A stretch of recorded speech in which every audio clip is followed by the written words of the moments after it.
السلام عليكم ورحمة الله وبركاته.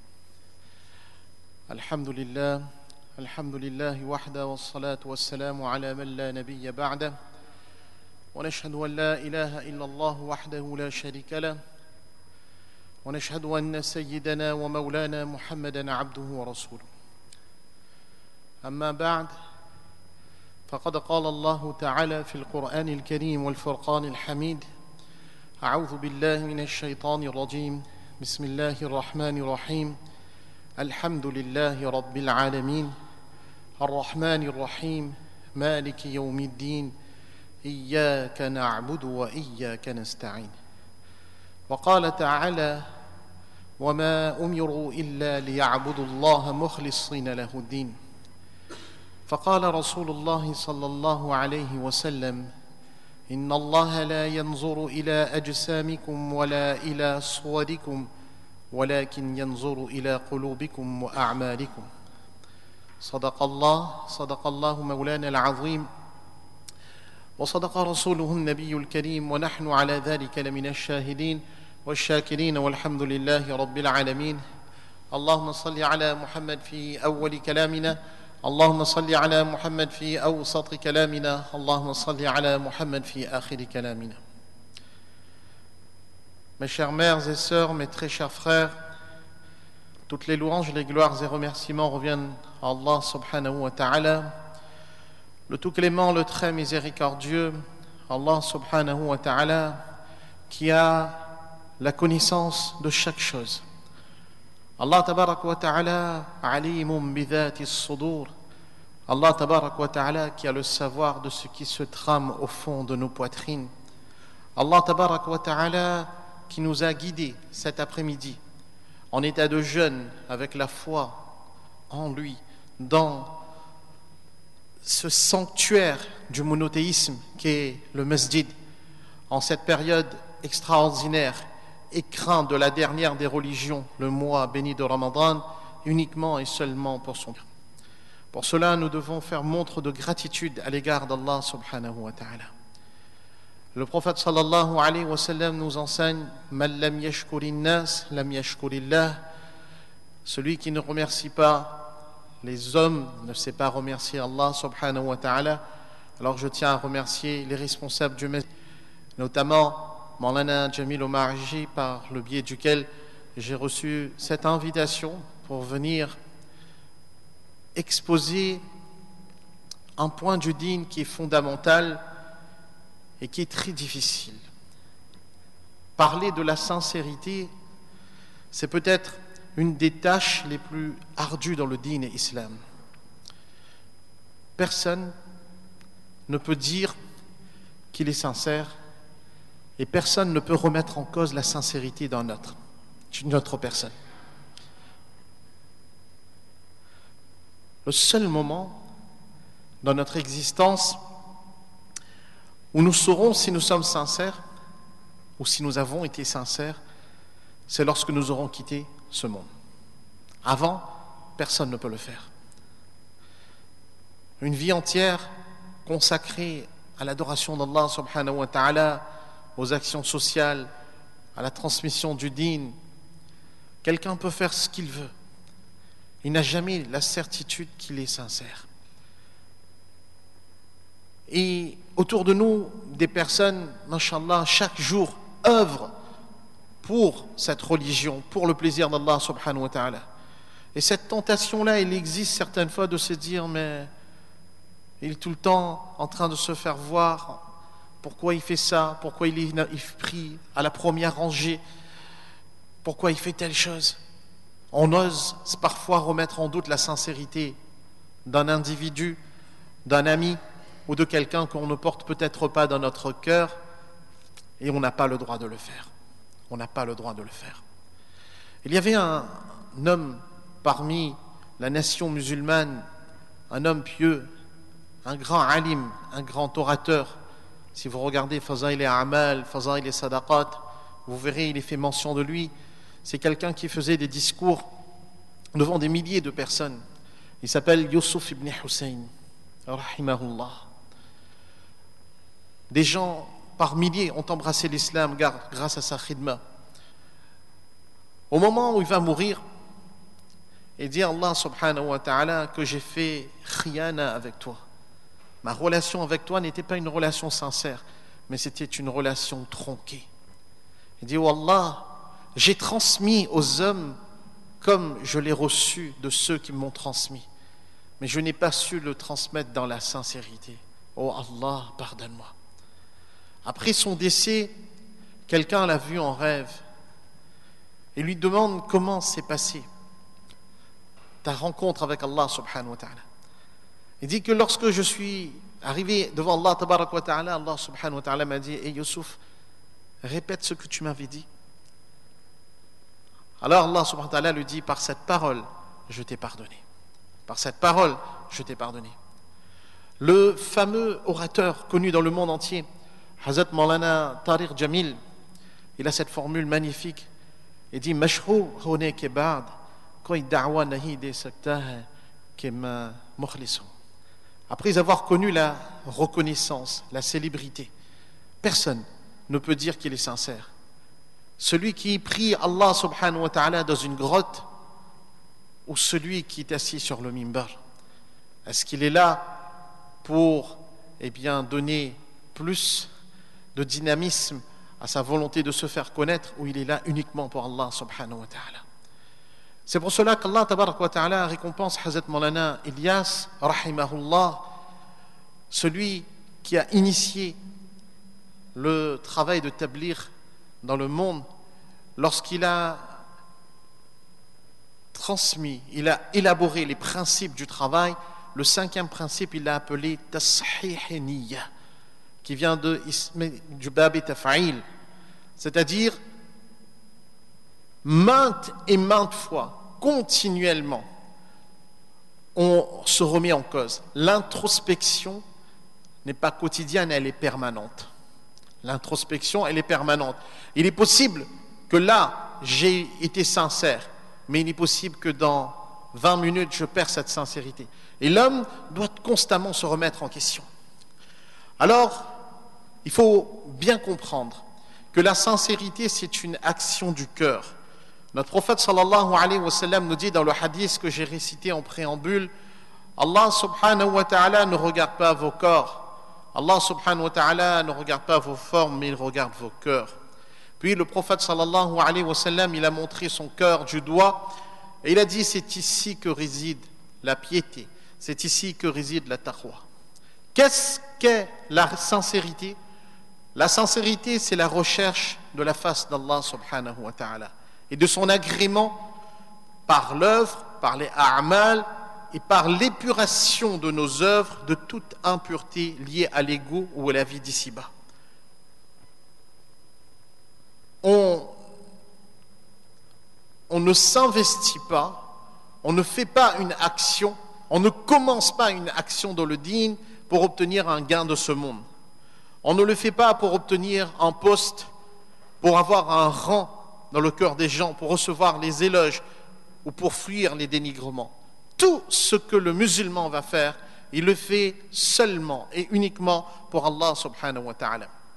Le fameux commentateur du Coran, Abdullah ibn Abbas radiyallahu ta'ala anhuma, il déclare, il dit que le Coran, c'est le résumé de toutes les révélations du ciel.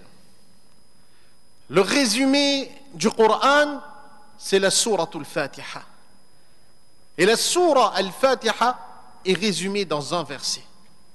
Iyyaka na'budu wa iyyaka nasta'in. C'est Allah seul que nous adorons. Et c'est Allah seul que nous invoquons. Quand vous regardez la fin de la sourate Al-Kahf, Allah subhanahu wa ta'ala dit Man kana yarju liqa'a rabbih faly'amal 'amalan salihan wa la yushrik bi'ibadati rabbih ahada. Il accomplit de bonnes œuvres, celui qui veut rencontrer Allah subhanahu wa ta'ala, et il n'associe personne à Allah tabarak wa ta'ala. Donc tout ce que je vais faire dans ma vie, je vais œuvrer pour Allah subhanahu wa ta'ala. Et parler du ikhlas aujourd'hui est une occasion qui est opportune par rapport à la période dans laquelle nous nous trouvons. toute action que fait l'enfant de Adam alayhi salatu wassalam peut être sujette à l'ostentation, sauf le jeûne. Il n'y a pas une personne dans ce masjid, il n'y a pas une mère, il n'y a pas une sœur, il n'y a pas un jeune, il n'y a pas un homme touché par l'âge, rattrapé par l'âge, qui ne jeûne pour que les gens lui disent c'est un jeûneur. Qu'est-ce qui empêcherait n'importe lequel d'entre nous d'être passé dans sa cuisine avant de venir à la salat ou zuhr et de manger quelque chose, et de venir ici et de prendre l'aspect du jeûneur? Il pourra tromper tout le monde, mais il ne pourra pas tromper Allah subhanahu wa ta'ala. Quand nous faisons une action, n'importe laquelle, les anges écrivent les actions que nous sommes en train de faire. Les anges ne sont pas capables de déceler la véracité de notre intention ou pas. Le seul qui est capable, c'est Allah subhanahu wa ta'ala. Tout comme les pas d'une fourmi ne sont pas perceptibles à l'oreille, de la même manière, personne ne peut déceler la profondeur, la vérité de notre intention. Celui qui a cette capacité, celui qui a ce pouvoir, c'est Allah subhanahu wa ta'ala. Et c'est pour cela que Allah tabarak wa ta'ala, plus que tout, il déteste l'ostentation.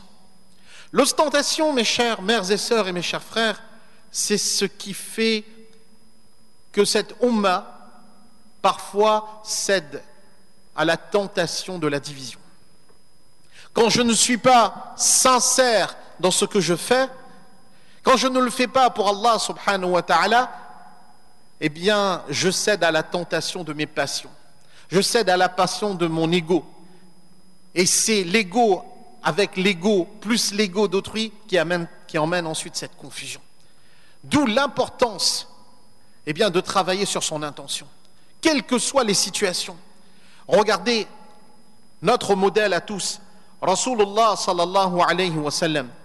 Lorsque les gens de Makka sont venus voir Abu Talib, et ils l'ont interpellé en disant que ton neveu, il en fait trop maintenant. Il faut lui dire d'arrêter. Et que Abu Talib appelle Rasulullah sallallahu alayhi wa sallam. Qu'est-ce qu'il lui a répondu, Rasulullah sallallahu alayhi wa sallam? Il lui a dit, si on mettait le soleil dans ma main droite et qu'on mettait la lune dans ma main gauche, jamais je ne cesserai cette mission qu'Allah subhanahu wa ta'ala m'a donnée, jusqu'à ce que je meure. Le prophète sallallahu alayhi wa sallam ne l'a pas fait. Il était dans une situation où, de l'autre côté, on pouvait lui proposer les plus belles femmes de l'Arabie. On pouvait lui proposer de devenir l'homme le plus riche. On pouvait lui proposer de devenir un roi. Le prophète sallallahu alayhi wa sallam, à ce moment, nous indique la sincérité. Lorsqu'on veut vous poser la reconnaissance, lorsqu'on veut vous proposer la richesse, lorsqu'on veut vous proposer, eh bien, de la notoriété, le prophète sallallahu alayhi wa sallam reste fermement attaché aux valeurs auquel Allah subhanahu wa ta'ala, eh bien, lui l'a enjoint. Lorsque le prophète sallallahu alayhi wa sallam est à Taïf, lorsque les gens de Taïf ont caillassé Rasulullah sallallahu alayhi wa sallam, lorsque le prophète sallallahu alayhi wa sallam est touché au plus profond de lui-même, à ce moment, lorsque les anges lui proposent, eh bien, que ce peuple soit puni, le prophète sallallahu alayhi wa sallam est constant dans sa mission, avec sincérité. Et qu'est-ce qu'il dit? Allahumma ilayka ashku du'fa quwwati wa qillata hilati. Il se plaint auprès d'Allah subhanahu wa ta'ala de sa faiblesse. Il ne cherche pas, eh bien, à demander à Allah tabarak wa ta'ala de déverser sa colère sur eux. C'est pour cela que la sincérité, c'est un des piliers dans la foi du musulman. Le prophète sallallahu alayhi wa sallam nous disait, ce que je crains pour vous, eh bien, c'est que vous adorez Allah subhanahu wa ta'ala et que vous faites preuve d'associationnisme sans en avoir conscience. Il y a un grand savant, un grand sage, dans une de ses paroles de sagesse, Ibn Abdallah, il dit, Allah tabarak wa ta'ala, il n'aime guère l'œuvre partagée, ni le cœur partagé. Quant à l'œuvre partagée, il ne l'accepte point. Et le cœur partagé, il ne va pas vers Allah subhanahu wa ta'ala. Dhunnun, rahimahullah, disait 3 signes témoignent de la sincérité d'un homme. 3 signes. L'éloge et la médisance des gens deviennent égales à ses yeux. Quand quelqu'un fait le bien, il est toujours critiqué.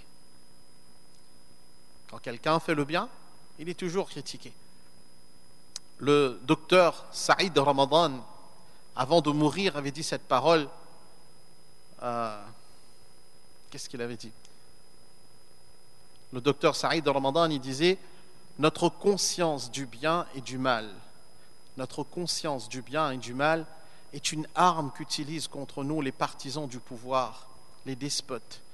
Ils disent ce que nous pouvons dire. Ils mentent comme nous ne pouvons mentir. Ils calomnient comme nous ne pouvons calomnier.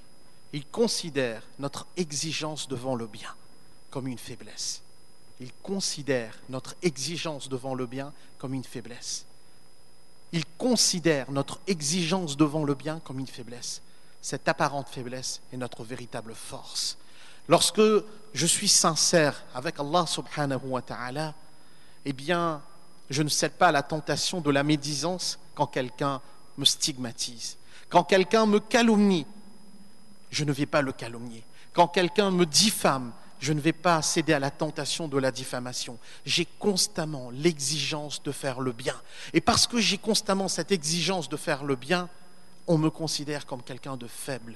En réalité, Inna Allah ma'ana, Allah subhanahu wa ta'ala est avec cela.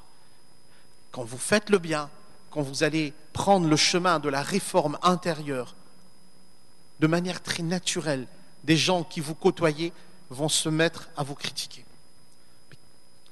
Garde la barbe maintenant, se couvre les cheveux maintenant, dans Ramadan tu fais namaz, premier saf, etc., etc.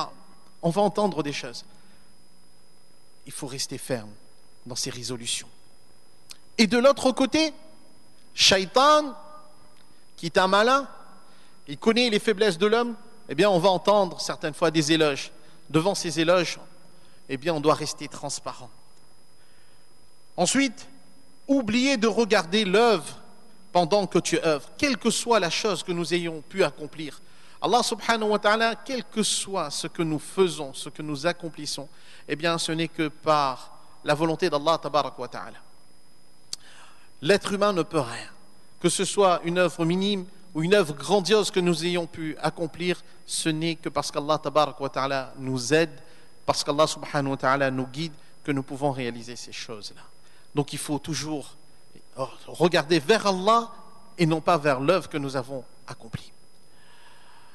Regardez, vous connaissez tous Abu Bakr Siddiq radiyallahu ta'ala anhu. Abu Bakr Siddiq radiyallahu anhu est le premier homme qui a embrassé l'islam. Abu Bakr Siddiq radiyallahu ta'ala anhu est celui à propos duquel il est dit que les 8 portes du paradis vont l'appeler. Abu Bakr Siddiq radiyallahu ta'ala anhu a été soumis à une grande épreuve. On avait calomnié sa fille. Hazrat Aisha radiyallahu ta'ala anha, l'épouse de Rasulullah sallallahu alayhi wa sallam. Les gens avaient souhaité salir l'épouse de Muhammad sallallahu alayhi wa sallam et la fille de Aisha, de Abu Bakr Siddiq radiyallahu ta'ala anhu. Les hypocrites de Médine, eh bien, ils étaient heureux. Ils se réjouissaient de cela. Allah tabarak wa ta'ala, il s'est chargé lui-même de rétablir la vérité. Lorsque la situation est redevenue normale, on a su que parmi les gens qui avaient porté atteinte à l'intégrité de Aisha radiyallahu ta'ala anha, il y avait un proche de Abu Bakr Siddiq radiyallahu anhu. Il s'appelait Mistah. Non seulement il était proche de Abu Bakr radiyallahu anhu, mais c'était quelqu'un qui avait peu de moyens, et c'est Abu Bakr radiyallahu ta'ala anhu qui l'aidait financièrement. Quand il l'a su, Abu Bakr Siddiq radiyallahu anhu, qu'est-ce qu'il a fait? Il s'est dit, là, c'est trop, c'est exagéré. Attends, je t'aide, mais au moins, sois reconnaissant. Tu veux me faire du tort à moi, mais ne t'attaque pas à mes enfants. Quelle bassesse qu'on s'attaque aux enfants d'une personne. Qu'on veut faire vraiment du mal à quelqu'un, on s'attaque à ses enfants. Abu Bakr Siddiq radiyallahu anhu, il pense à cela et se dit, moi je ne vais plus l'aider. Allah tabarak wa ta'ala révèle, وَلَا يَأْتَلِ أُولُو الْفَضْلِ مِنْكُمْ وَالسَّاعَةِ أَنْ يُؤْتُوا أُولِي الْقُرْبَى. Allah tabarak wa ta'ala dit, non, tu ne fais pas comme ça. Et Abu Bakr radiyallahu ta'ala anhu, Allah subhanahu wa ta'ala dit que ceux qui ont les moyens ne se privent pas d'aider ceux qui sont dans le besoin, même s'ils ont agi mal. Qu'est-ce qu'il fait Abu Bakr as-Siddiq radiyallahu ta'ala? Immédiatement, il revient sur son intention première. Il se soumet à Allah subhanahu wa ta'ala. Aïcha radiyallahu ta'ala anha, lorsqu'elle donnait la sadaqa, eh bien, elle enveloppait cette sadaqa, elle parfumait ça avec du musc, ensuite elle donnait. Alors les gens, ils s'interrogeaient, se disaient, mais pourquoi est-ce que tu mets du musc? C'est un peu comme si aujourd'hui, on mettait dans un papier cadeau. Parce qu'elle disait que lorsque je donne, en fin de compte, je me donne dans la main du tout miséricordieux. Ils avaient conscience de cela. C'est pour cela que quand je donne, quand j'aide, je dois aider de manière désintéressée. Un des premiers facteurs de l'ostentation, et c'est un des facteurs les plus délicats, c'est dans mes relations avec autrui, c'est être intéressé. Je parle avec Khalid parce que je sais que Khalid, il est bien avec le maire. Je l'invite à manger. Après la salat, on est ensemble, etc. Parce que je sais qu'à un moment, je vais avoir besoin de lui. Ou bien, avec l'autre pour telle chose, telle chose. Le musulman, dans tout ce qu'il fait, il le fait seulement pour Allah subhanahu wa ta'ala.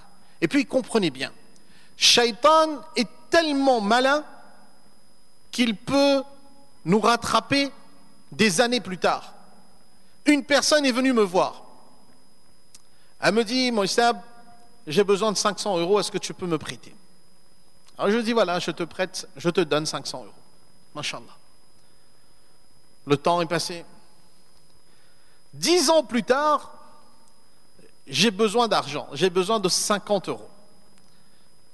Je vois cette personne et je lui dis que tu peux me donner 50 €? Elle me dit, ah non, moi je ne te donne pas de l'argent. À ce moment-là, dans mon cœur, qu'est-ce qui arrive? Tu m'avais donné Ali 500 €.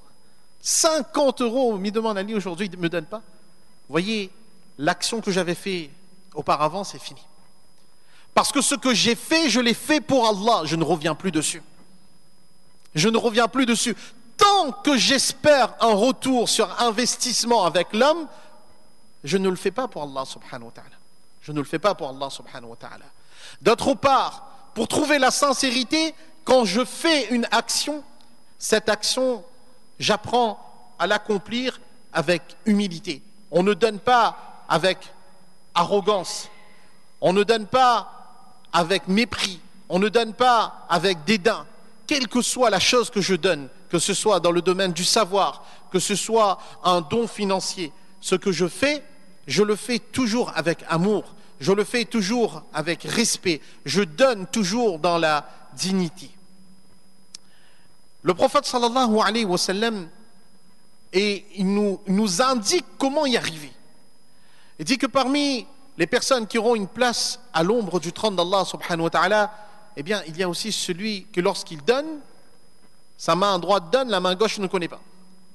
C'est-à-dire, il faut apprendre à accomplir des actions dans l'anonymat.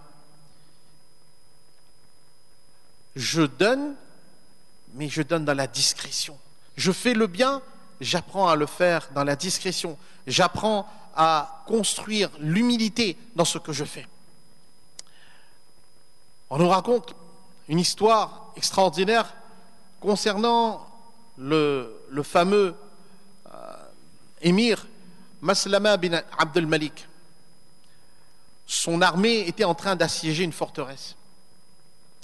Et le siège durait depuis plusieurs jours, ils n'arrivaient pas à entrer. Alors il y avait une possibilité d'y aller, mais il fallait avoir un homme courageux qui prend les égouts pour pouvoir rentrer dans la ville et ouvrir la porte pour que le siège cesse. Il a demandé un volontaire et il y a un soldat qui s'est porté volontaire, mais il est venu avec une cagoule. Il y est allé, il était tellement brave qu'il a combattu les soldats adverses, il a réussi à ouvrir la porte et l'armée musulmane a été victorieuse. Alors, l'émir est fier d'avoir un homme comme cela dans son armée et il l'a fait appeler. Il lui a dit, je veux savoir qui tu es. Le soldat lui a dit, je veux bien enlever ma cagoule devant toi, mais à 3 conditions. je ne veux aucune récompense et aucune position. C'est-à-dire, je ne vais pas avoir une promotion. Tu ne dois me donner aucun privilège sur les autres soldats. Et tu ne devras pas remonter mon nom au calife. Alors, le Amir, il a accepté toutes les conditions et le soldat, il a montré son visage et il est reparti. Maslama, il raconte, il dit que souvent lorsque je priais Allah subhanahu wa ta'ala, eh bien je disais, oh Allah, je te demande de comparaître devant toi accompagné de ce soldat-là. Tellement il avait été sincère devant Allah subhanahu wa ta'ala. Ainsi donc, mes chères mères et sœurs et mes chers frères, sur le chemin de la sincérité, il faut savoir être constant malgré l'adversité. Il faut savoir être constant malgré l'adversité. À l'image de Abu Bakr Siddiq radiyallahu ta'ala anhu. Il ne faut pas céder à la tentation de la convoitise et de l'intéressement. Il faut savoir être totalement désintéressé, comme ce soldat qui aurait pu réclamer une promotion, il aurait pu réclamer une prime. Allah subhanahu wa ta'ala, il aime les actions que l'on fait uniquement pour lui. Le petit-fils de Ali radiyallahu ta'ala anhu, Zaynul Abidin, lorsque les gens de Madina al-Munawwara, ils avaient l'habitude que tous les jeudis soirs, ils retrouvaient devant la porte de leur maison un colis alimentaire. Un colis alimentaire. Et ils ne savaient jamais c'était qui. Quand est-ce qu'ils l'ont su? Eh bien, lorsque Zaynul Abidin est décédé. C'est là qu'on a compris que c'est lui donc qui a apporté ces colis alimentaires. Donc une autre leçon à retenir. Celui qui agit pour Allah subhanahu wa ta'ala le fait de manière pérenne. Et celui qui fait ses actions pour autrui est à la merci des changements. Si la situation évolue, j'abandonne l'action. Si j'abandonne l'action par rapport à l'altération de la situation, je dois me poser la question, est-ce que j'étais véritablement sincère avec Allah subhanahu wa ta'ala? Alors attention, Shaitan, comme je l'ai dit, il est rusé. Il va mettre plusieurs pièges autour de nous. Notamment ce piège que si nous avons décelé de l'ostentation dans nos actions, de nous dire, arrête l'action. Fais plus. Pourquoi tu fais? Tu n'es pas sincère avec Allah subhanahu wa ta'ala. Fudayl ibn Iyaz, rahimahullah, il disait, œuvrer pour les gens, c'est de l'associationnisme. Délaisser l'œuvre pour les gens, c'est de l'hypocrisie. La sincérité, c'est qu'Allah subhanahu wa ta'ala te prie des deux. Peu importe si je vois, je remarque même un peu d'ostentation en moi, je demande tawbah avec Allah subhanahu wa ta'ala, mais je continue, je ne délaisse jamais l'action. Un autre piège que Shaitan met, on l'a vu tout à l'heure, contempler l'œuvre que nous faisons, c'est l'autosatisfaction. L'autosatisfaction que on a pu faire telle ou telle chose, on a pu aider beaucoup de gens. Et là on se dit, alhamdulillah, moi j'ai fait ça, moi j'ai fait ça, moi j'ai fait ça. Comme je l'ai dit en introduction, nous ne savons pas quelle action que nous avons accomplie a été acceptée par Allah subhanahu wa ta'ala. Et si toutes les actions que j'ai faites jusqu'à aujourd'hui n'avaient pas été acceptées par Allah subhanahu wa ta'ala, je dois toujours être dans la quête de cette action qui me permettra de trouver le contentement d'Allah subhanahu wa ta'ala. Parce que il faut avoir conscience de la dangerosité de l'ostentation. Allah subhanahu wa ta'ala, il n'aime pas du tout le shirk. Et l'ostentation, c'est un petit shirk. C'est un shirk khafi. C'est un shirk qui est subtil. Et c'est à ce niveau-là qu'il faut arriver à se libérer. Vous savez, vous avez tous entendu l'histoire de Hanzala radiyallahu ta'ala anhu. Lorsqu'il vient voir Rasulullah sallallahu alayhi wa sallam, il dit nafaqa Hanzala. Il dit que Hanzala a fait preuve d'hypocrisie. Et le prophète sallallahu alayhi wa sallam lui dit pourquoi? Il dit parce que lorsqu'on est chez nous, on n'est pas dans la même situation que lorsqu'on est avec toi. Et le prophète sallallahu alayhi wa sallam qui lui dit si tu pouvais garder le même niveau de foi à chaque fois, les anges viendraient te saluer. Omar ibn al-Khattab radiyallahu ta'ala anhu. Omar ibn al-Khattab radiyallahu ta'ala anhu, ce fameux sahaba. Vous savez, Omar ibn al-Khattab radiyallahu anhu, le prophète sallallahu alayhi wa sallam a demandé à Allah qu'il soit musulman. Le prophète sallallahu alayhi wa sallam, il a demandé à Allah que Omar devienne musulman. Le prophète sallallahu alayhi wa sallam, il a demandé avec Allah subhanahu wa ta'ala qu'il soit musulman, et il a dit à propos de Omar, s'il devait y avoir un prophète après moi, ce serait Omar ibn al-Khattab radiyallahu anhu. Ce sahaba-là, eh bien, il va voir Huzaifa ibn Yaman radiyallahu ta'ala anhu, à qui le prophète sallallahu alayhi wa sallam avait cité la liste des hypocrites, pour savoir s'il fait partie des hypocrites ou pas. Quand Omar ibn al-Khattab radiyallahu ta'ala anhu a ce degré de scrupule, moi et vous, combien d'efforts nous devrions faire pour notre réforme intérieure? Combien de questions devrions-nous nous poser? Parce que devant Allah subhanahu wa ta'ala, seulement on va savoir qui est alim. Sur terre, on dit qu'un tel il est alim, qu'un tel il est comme ça, il est comme ça.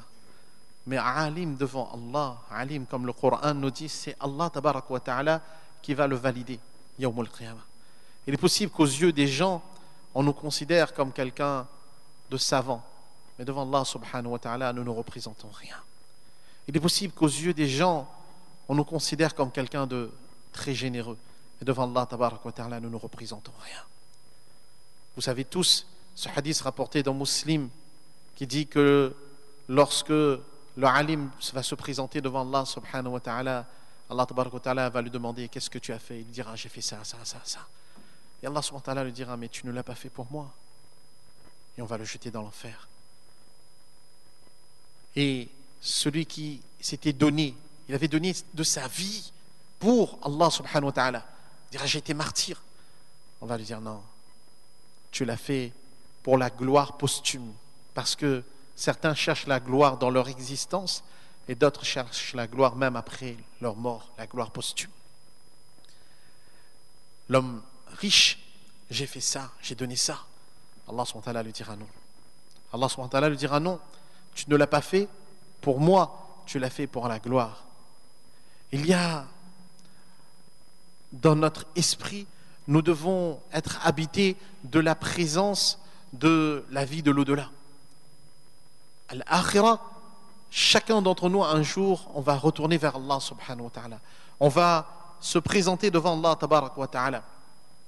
Et c'est pour cela que il faut vivre avec cette crainte. Vous savez, al-iman bayna al-khawf wal-raja. La foi, c'est entre l'espoir et la crainte. Je ne délaisse pas les actions.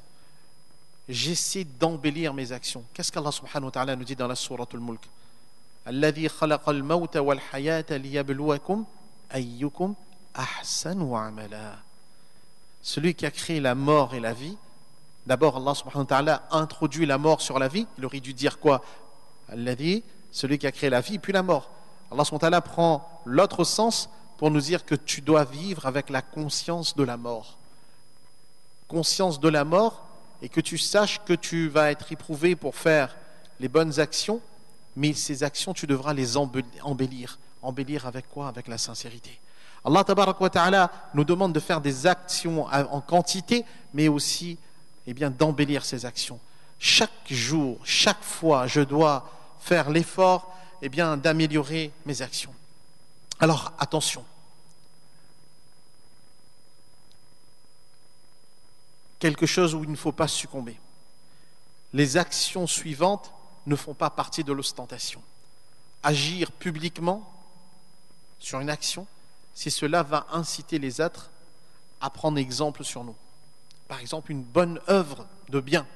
Certaines fois, il faut mettre en avant certaines actions pour inciter les autres aussi à faire cette action. Parce que le piège, ce serait de dire, pourquoi il met l'affiche sur le tableau masjid? Pourquoi elle a fait telle chose? Mais bien sûr que certaines fois, il faut communiquer. C'est important. Deuxièmement, être sincère, ce n'est pas dévoiler ses péchés aux autres. Il arrive parfois que quelqu'un, pendant longtemps, il a été loin d'Allah. Et puis Allah subhanahu wa ta'ala qui est tellement généreux, Allah subhanahu wa ta'ala qui est tellement bon, il a guidé cette personne, il l'a ramenée. Et cette personne-là, eh bien au fond d'elle, eh bien, elle s'en veut, elle se dit mais comment je vais faire? Et puis, elle va voir le Moulissab. Je dis le Moulissab. Et vient dire au Moulissab, tu sais, avant moi j'ai fait l'adultère, j'ai fait ça, j'ai fait ça, j'ai fait ça, j'ai fait ça. Non, vous allez voir un alim, vous allez prendre conseil, comment demander tauba. Mais vous n'allez pas pour confesser, la confession n'existe pas en islam. Parce que nous vivons dans une société judéo-chrétienne, certaines fois, eh bien, dans nos croyances et dans notre manière d'être et d'agir avec Allah subhanahu wa ta'ala, il y a confusion. Le musulman, quelle que soit l'action qu'il a pu accomplir, fût-elle horrible cette action et détestable, il sait que la bonté d'Allah, la générosité d'Allah, la grandeur d'Allah, la force de pardonner d'Allah subhanahu wa ta'ala, l'amour de pardonner d'Allah tabarak wa ta'ala est toujours au-dessus. Il n'a pas à passer par un intermédiaire.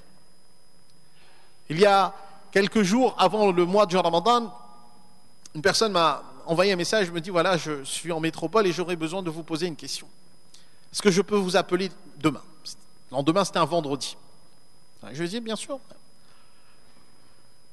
C'est quelqu'un qui pendant un certain temps avait connu la Réunion et me dit voilà, il y a 1 an de cela, j'ai failli succomber à l'adultère, c'est-à-dire j'ai failli tromper ma femme. Je ne l'ai pas fait. Au dernier moment, j'ai pu me retenir.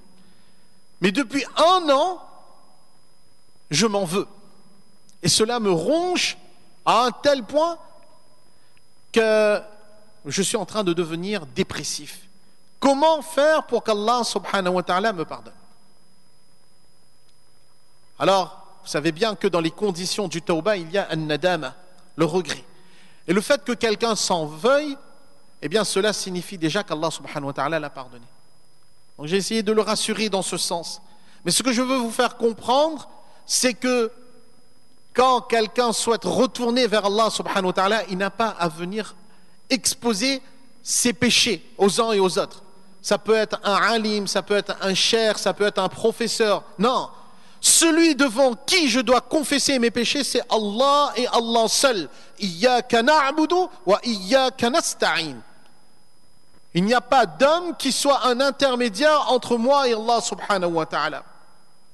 D'autre part, il est possible que parce que nous faisons le bien, Allah tabarak wa ta'ala, dans sa grande générosité et dans sa grande clémence, Allah subhanahu wa ta'ala, eh bien, il est mis dans le cœur des gens l'amour pour nous. Alors ce n'est pas parce que les gens nous aiment qu'il faut repousser les gens en disant astaghfirullah, astaghfirullah, ne viens pas devant moi, ne me dis pas telle chose. Non, si Allah tabarak wa ta'ala, il a mis l'amour dans le cœur des gens pour nous, alhamdulillah, mais attention, à nous de ne pas tomber eh bien, dans l'autosatisfaction ou bien en fanfaronnant, en se disant ah on m'aime, etc. D'avoir conscience que moi je dois toujours me remettre en question et je n'ai aucune certitude que lorsque je vais retourner devant Allah subhanahu wa ta'ala, eh bien je vais trouver l'agrément d'Allah tabarak wa ta'ala. Et cette sincérité là, ce ikhlas dont on parle, elle n'est pas facile à trouver. Sufyan al-Thawri rahimahullah disait rien ne m'a été plus difficile à curer que mon intention. Elle se rebelle sans cesse contre moi. Ikhlas, c'est un travail qui est quotidien.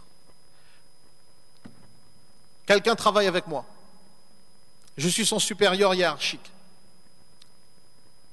Au moment où je l'ai repris, ce n'est pas parce que... Alors, il a mal fait son travail. Je devais le recadrer. Normalement, j'aurais dû le recadrer parce que le travail n'avait pas été bien fait.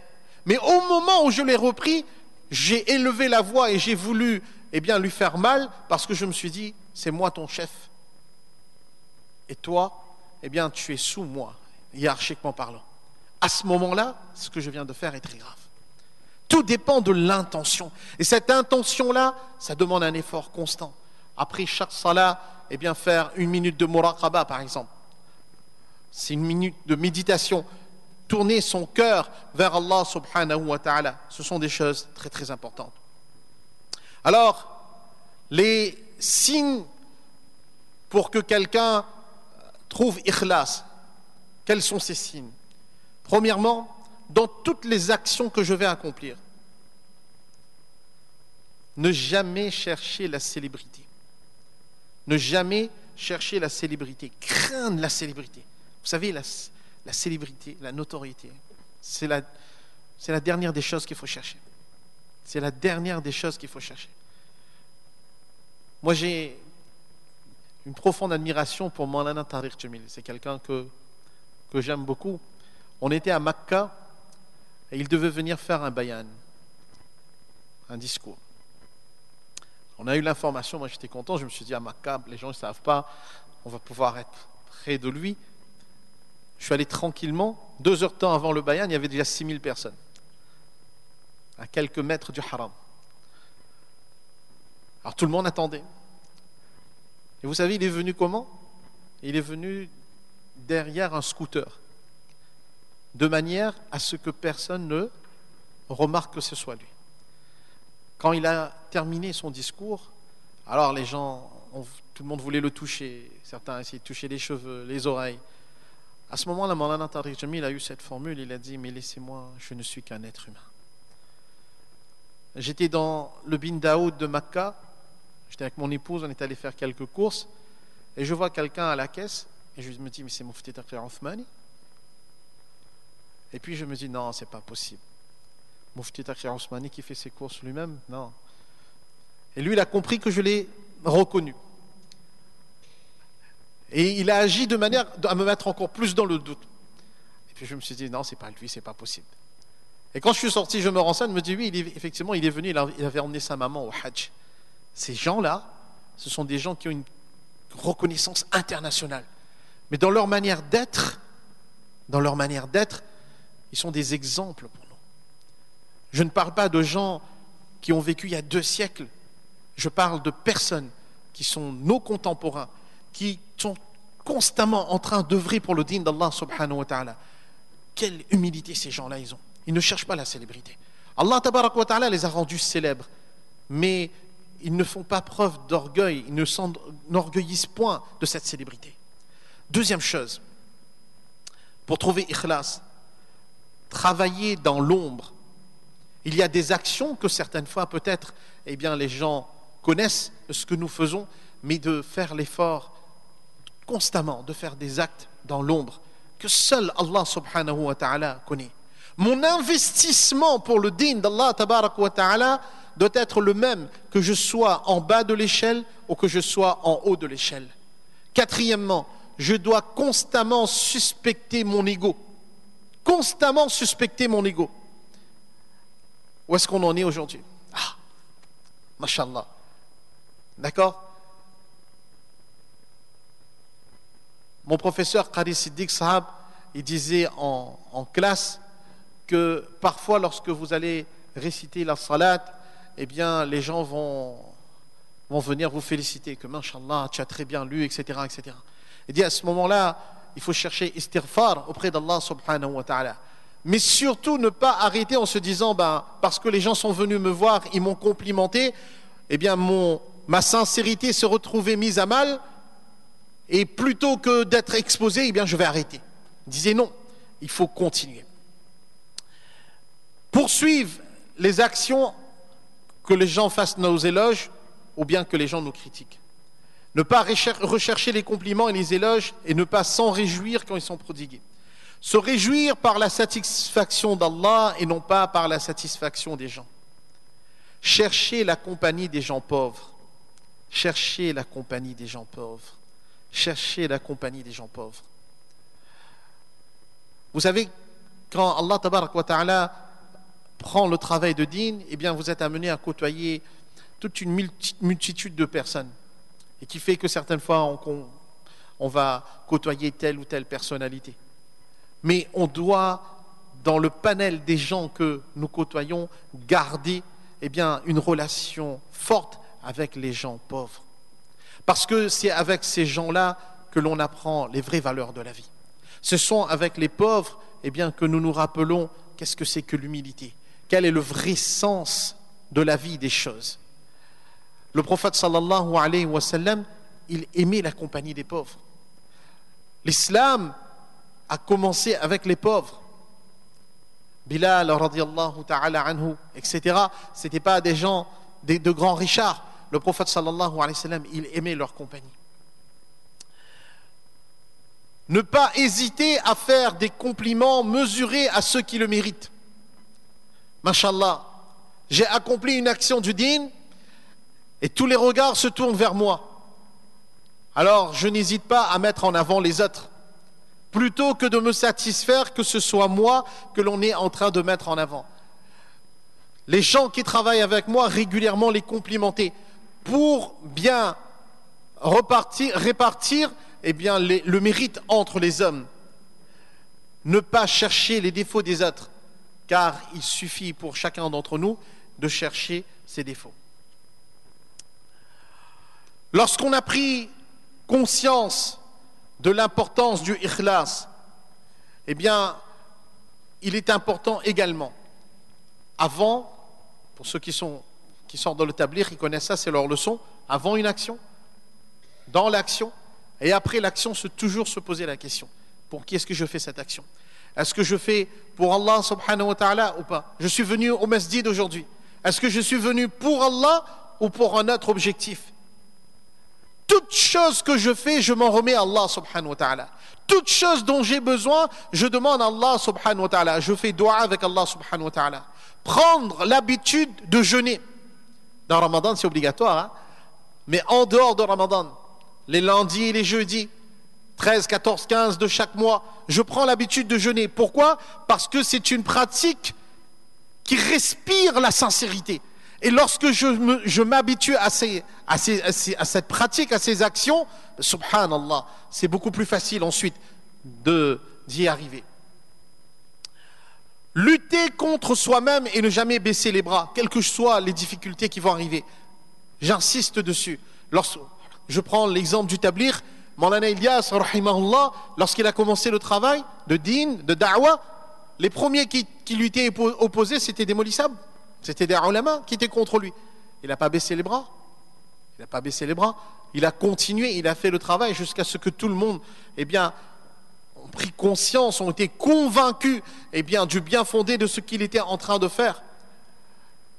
D'être une aide pour tous ceux qui œuvrent pour le din d'Allah subhanahu wa ta'ala. Un très grand alim, Maulana Aboul Hassan Ali An-Nadwi, rahimahullah, premier compagnon de Maulana Ilyas, rahimahullah, mais aussi un très proche de Cheikh Hassan al-Banna, rahimahullah. Lorsque on a posé la question, il a écrit, si vous regardez Muntakhab Hadith, Maulana Aboul Hassan Ali An-Nadwi, rahimahullah, il a écrit le préambule, et pour les Ikhwan aussi, il a écrit. Lorsqu'on lui a demandé de qui tu étais le plus proche, alors qu'il avait participé activement au début du travail du tablir, Maulana Aboul Hassan Ali An-Nadwi rahimahullah me disait, je me sentais très proche du projet que portait le Cheikh Hassan.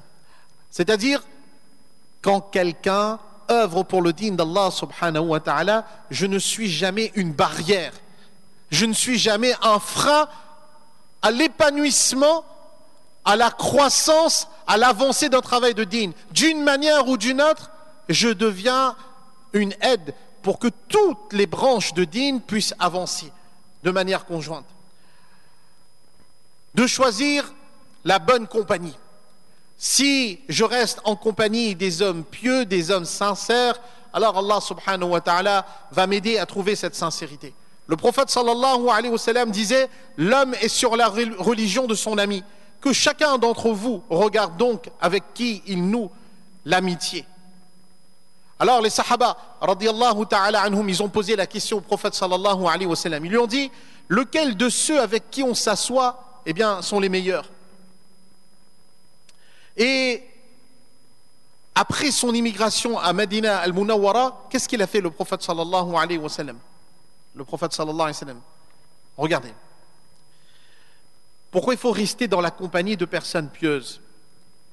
Pour au contact de ces personnes, apprendre les qualités, les habitudes bonnes que ces personnes elles ont. Le prophète sallallahu alayhi wa sallam, la sincérité des gens de Makka, il a travaillé pendant 13 ans. Pendant 13 ans.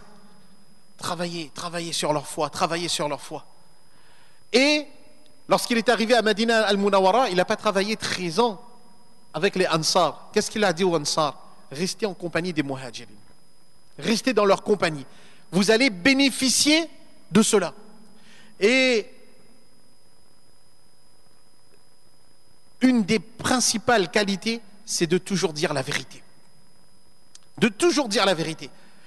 Que cette vérité, elle soit douce ou que cette vérité, elle soit amère.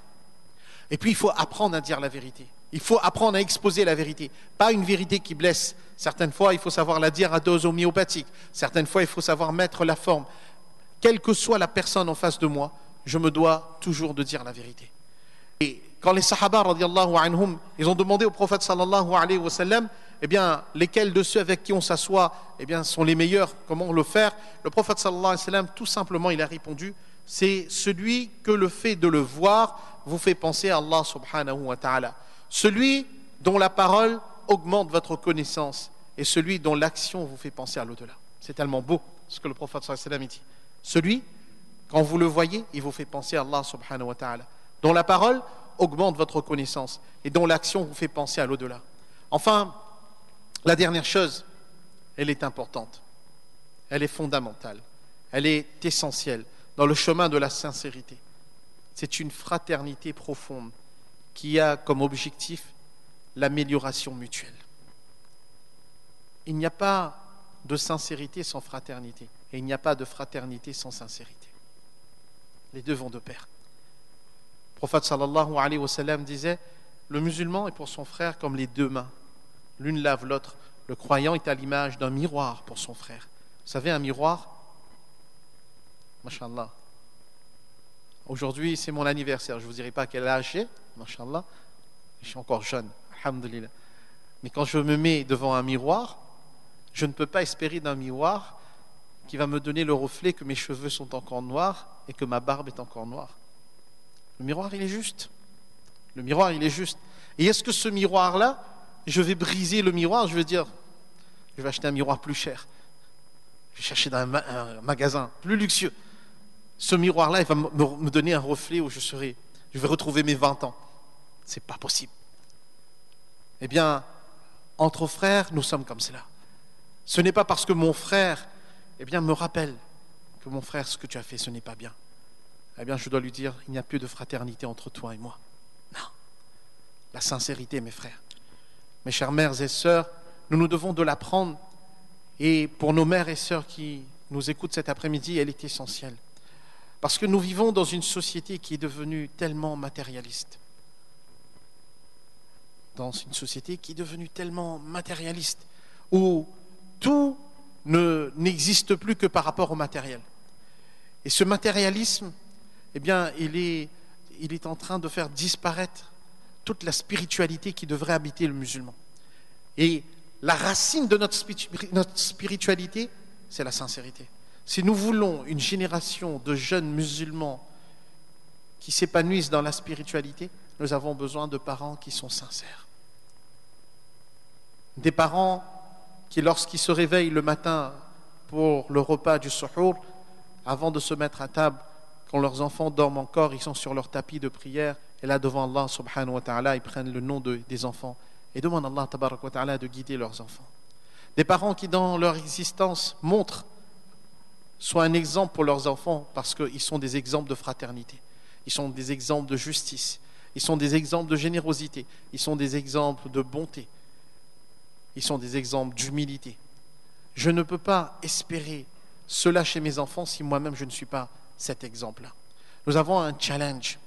Allah subhanahu wa ta'ala nous a donné la chance ici à La Réunion que nous avons dans toutes les villes des masajid, nous avons des madrasas, nous avons des makatib, nous avons des ulama, nous avons des structures qui sont parfaitement affinées. Mais ce que nous avons surtout besoin, c'est que chaque musulman puisse vivre sa spiritualité pleinement. Et cette spiritualité, pour réussir à la trouver, eh bien, ça demande un effort personnel de chacun d'entre nous. Ça demande un effort personnel. Ça demande une remise en cause, en question. Se poser la question, où est-ce que j'en suis aujourd'hui dans ma relation avec Allah subhanahu wa ta'ala. Vous savez, Allah tabarak wa ta'ala, il est bon. Allah subhanahu wa ta'ala, si nous pouvions savoir combien Allah subhanahu wa ta'ala, il nous aime. Dans le Saint-Coran, dans le verset où Allah tabarak wa ta'ala parle du Ramadan, il dit « Wa idha sa'alaka ibadi anni fa inni qarib » Allah subhanahu wa ta'ala dit que lorsque mon serviteur il me demande, Allah subhanahu wa ta'ala il est proche avec n'importe lequel d'entre nous. Celui qui pendant 1 an n'a pas fait la salat, 1 an, il a levé les mains vers Allah, Allah se tourne vers lui. Allah l'attend. Allah attend son retour. C'est à nous de retourner vers Allah subhanahu wa ta'ala dans la sincérité. Agissons ensemble dans la fraternité, une fraternité pure. Il faut apprendre à vivre en étant totalement désintéressé.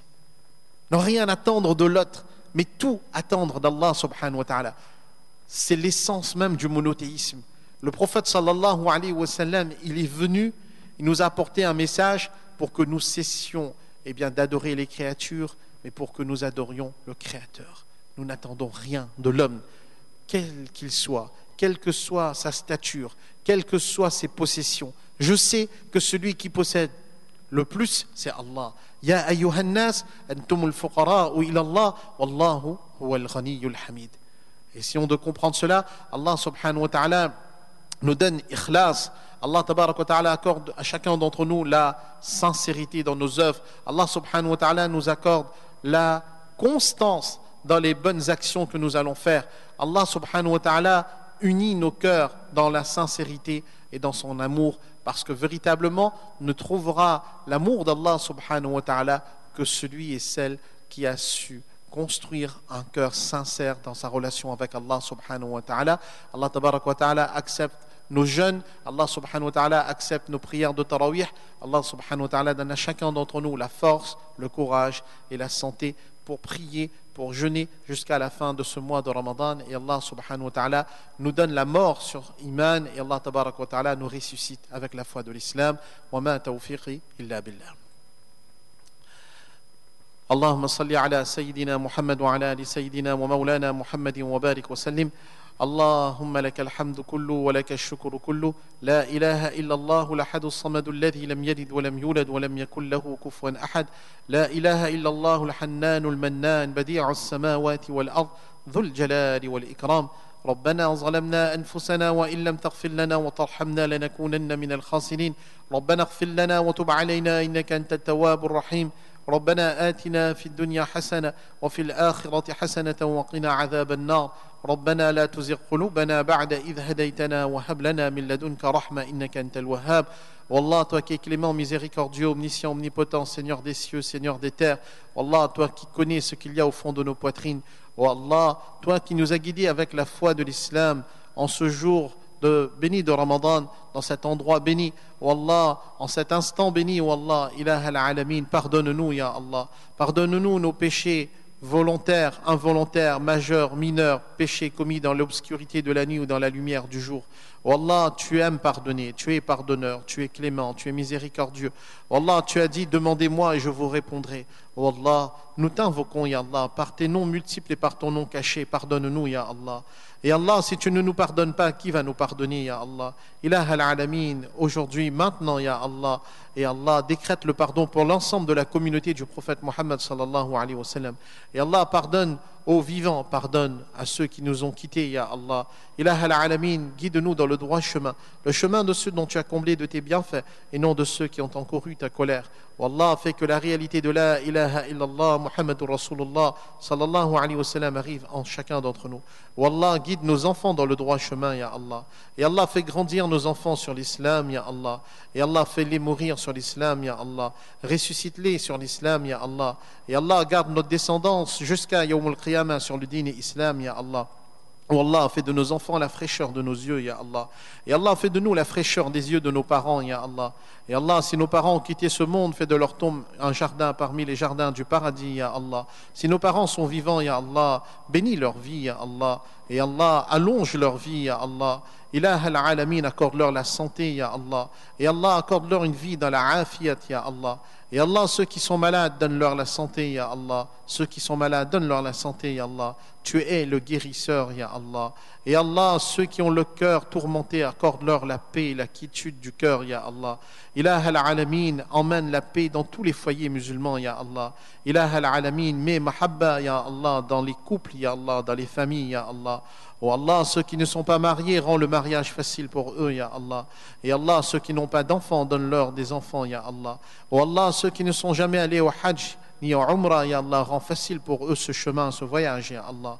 Et Allah, ceux qui l'ont déjà accompli, Ya Allah, permets-leur d'y retourner, Ya Allah. Oh Allah, enlève l'attachement de dunya de nos cœurs, Ya Allah, et mets ton amour, Ya Allah, et celui de ton Habib, sallallahu alayhi wa sallam. Oh Allah, accepte-nous parmi les bons musulmans, Ya Allah. Et Allah, fais de nous de gens bien. Accorde-nous une haute moralité, Ya Allah. Accorde-nous la meilleure des éthiques, Ya Allah. Oh Allah, accepte-nous parmi les gens vertueux, Ya Allah. Accorde-nous la véracité, Ya Allah. Protège-nous de l'hypocrisie, Ya Allah. Et Allah, protège-nous de l'hypocrisie, Ya Allah. Protège-nous de la lâcheté, Ya Allah. Protège-nous de l'avarice, Ya Allah. Et Allah, ne nous éprouve pas par les dettes, Ya Allah. Et Allah, fais de nous des hommes courageux, Ya Allah. Et Allah, donne-nous la force d'entreprendre pour ton digne, Ya Allah. Et Allah, accorde-nous la vivacité d'esprit, Ya Allah. Ilah al-alamin, accepte-nous pour servir ton digne, Ya Allah. إن الله وملائكته يصلون على النبي يا أيها الذين آمنوا صلوا عليه وسلموا تسليما اللهم صل على سيدنا محمد وعلى آل سيدنا ومولانا محمد وبارك وسلم برحمتك يا أرحم الراحمين